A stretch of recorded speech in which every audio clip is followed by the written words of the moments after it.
dit la loi sur le code minier en République démocratique du Congo? En commençant par Joseph Kabila Kabange, président sortant de la République démocratique du Congo, et son successeur Félix Antoine Tshisekedi Tshilombo. C'est dans ces cadres que le collectif des journalistes éditeurs du Congo ont effectué un tournée dans la province du Haut-Katanga, également la province de Lualaba, pour investiguer dans les contextes miniers pour plusieurs entreprises qui émergent dans le secteur minier en République démocratique du Congo. À cette occasion, la délégation des collectifs des journalistes éditeurs du Congo, conduite par Michael Bakemba René, a rencontré pour ce lundi 27 septembre 2021 le ministre provincial de Mines, M. Jean-Marie Tchinzainga Popa, qui nous a éclairci sur la question brillante d'actualité en rapport avec le secteur minier dans la dite province du Lualaba. Écoutez son explication face à plusieurs médias provenance de Kinshasa, notamment Amani Media, le groupe de médias Top 243 News, Agence congolaise de presse, Congo Fort Télévision et magazine La Voix du Peuple, notamment les sites d'information générale top243news.com, les reportages.cd et la Rupture News. Suivez le ministre provincial dans cette interview exclusive accordée au groupe de médias provenance de Kinshasa. Merci beaucoup. Je retiens que vous avez voulu savoir où on en est avec le cahier des charges, puisque les communautés se plaignent et ne voient toujours pas comment ils peuvent bien profiter de cette exploitation minière qui se passe dans notre province. Je vous ai dit qu'avec la réforme de 2018, nous avons, au niveau de la province du Lualaba, entrepris des négociations. À ce jour, nous sommes à 19 processus. Demain, on aura la 20e entreprise, Moumi, qui commence aussi sa négociation. Donc, en bref, nous sommes à 20 entreprises qui sont en négociation avec les communautés locales. Et pour ça, la province du Lualaba est la première sur toute l'étendue du pays à atteindre ce niveau-là et avoir commencé à temps. Donc, comme c'est un contrat sur 5 ans, nous sommes aujourd'hui en position de vous dire que dans un mois, nous allons commencer l'application. C'est-à-dire qu'il y a eu la signature entre les communautés locales et les entreprises et il y a eu transmission de ce contrat au CAMI. Il y a eu des comités qui ont été élus pour assurer le suivi et tout se passe sous la supervision du gouvernement provincial. C'est comme pour vous dire que nous n'avons pas oublié les communautés, nous n'avons pas oublié les obligations de notre code minier et donc les choses vont se passer comme il se doit et vous êtes témoin, vous verrez vous-même que d'ici 5 ans, il y aura un grand changement dans nos communautés, dans nos villages ainsi que dans les alentours de nos villes. Donc, comme vous le savez, la division des mines relève hiérarchiquement du secrétariat général, mais administrativement, elle dépend de la province. Vous venez de nous donner des informations, nous allons mener des investigations. S'il y a à sévir, nous allons sévir. S'il y a à transmettre un rapport détaillé à la hiérarchie, nous le ferons et nous réclamerons que les indisciplinés soient punis. Mais je crois que c'est une très bonne chose de nous transmettre l'information et si vous pourrez avoir des détails, vous mettrez ça à notre disposition. Je dois vous dire que toute la ville de Kolwezi presque a été construite sur un grand gisement. Et ce qui fait qu'au fur et à mesure qu'on avance, il y a des exploitations clandestines qui se passent même dans des parcelles. Le cas de Kasolo, c'est une cité résidentielle et nous serons obligés, comme nous le faisons déjà, à délocaliser nos compatriotes. La loi est claire. Quand vous devez délocaliser la population, pour ce qui concerne une maison, vous devez évaluer la maison et y ajouter un bonus de 50%. En principe, la délocalisation doit être précédée par la construction d'autres maisons, d'une autre cité. Donc, il faut avoir un programme de relocalisation. Mais depuis un certain temps, on constate que nos compatriotes qui ont transformé leur résidence en exploitation artisanale, avec le fonds qui se sont déjà faits, ils ont des maisons et ils cherchent à ce qu'ils puissent percevoir l'argent.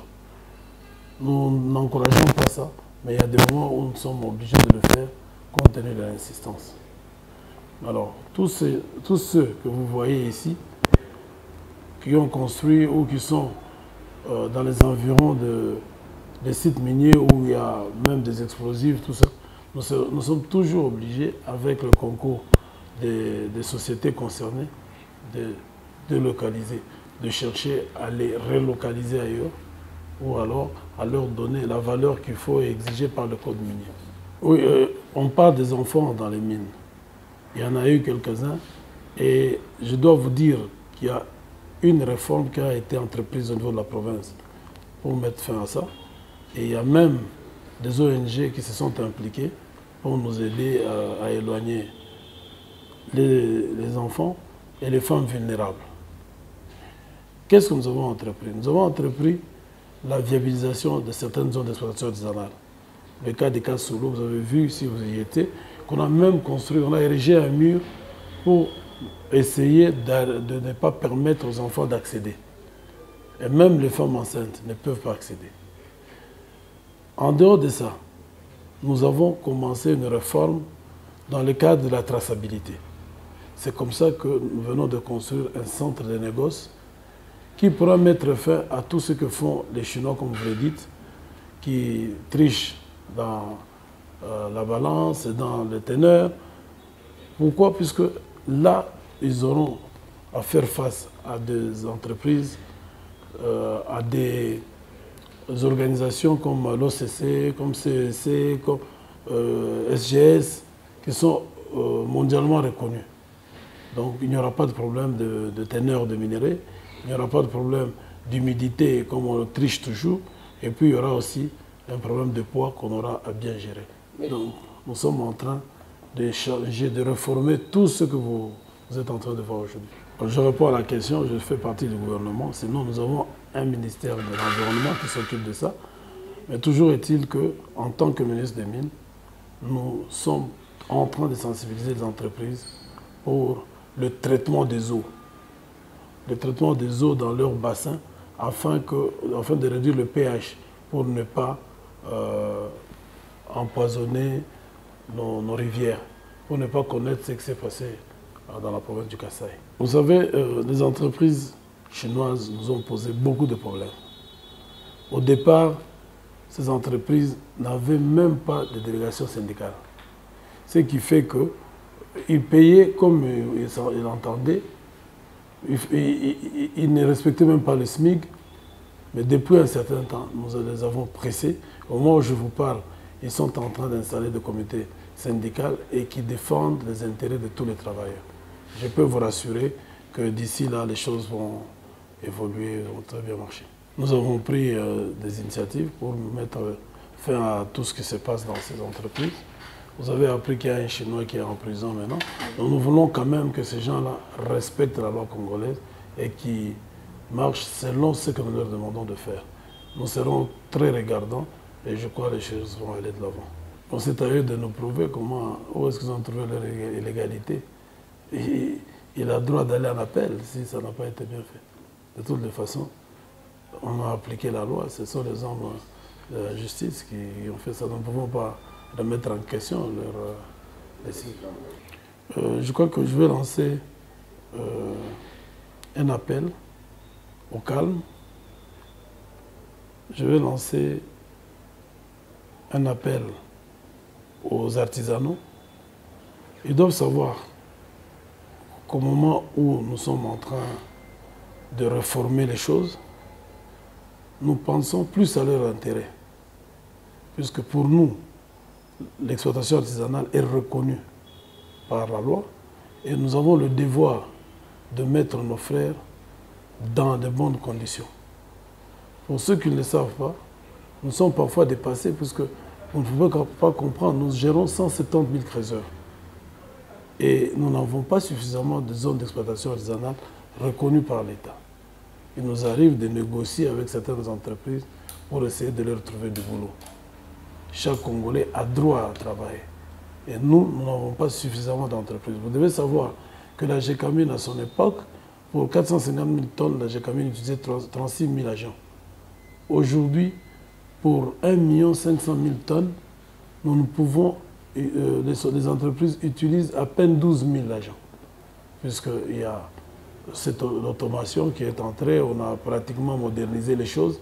Et tous ceux qui travaillent à la GECAMINE, chez nous, quand quelqu'un travaille, il a au moins 10 enfants. Et tous ces enfants-là se retrouvent dans les entreprises minières, ou plutôt dans l'artisanat, dans les sites artisanaux. Et sans vous cacher la face, il y a même des ingénieurs qui ont terminé les études, qui ne savent pas travailler, qui se retrouvent dans l'artisanat minier. Et nous sommes obligés de faire face à tout ça. Ce n'est pas facile. Et on y va. On a demandé au gouvernement de nous aider. Nous y arriverons.